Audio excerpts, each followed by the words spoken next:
तेव्हा लोक समुदायास पाहून तो डोंगरावर गेला व खाली बसल्यावर त्याचे शिष्य त्याच्या जवळ आले. मग तो तोंड उघडून त्यास शिकू लागला की जे आत्मेने दीन ते धन्य, कारण स्वर्गाचं राज्य त्यांचं आहे.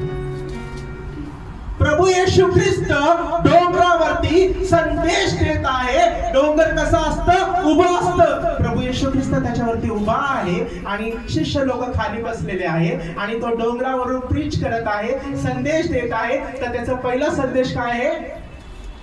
आत्मेने दीन म्हणजे नम्र होणे. तर कोण नम्र झालं? प्रभू येशू ख्रिस्त नम्र झाला. राजांचा राजा, प्रभूंचा प्रभू नम्र झाला. कुठं आला तो? त्यांनी स्वर्ग सोडलं, गायीच्या गोठ्यामध्ये जन्म घेतला. तुमच्या आणि माझ्या पापांसाठी त्याला क्रूसावरती खेळण्यात आलं, मारण्यात आलं आणि त्याला कबरेत ठेवलं. तिसऱ्या दिवशी तो पुन्हा उठला आणि गौरवाने पित्याच्या उजव्या हस्ते बसून काय करत आहे?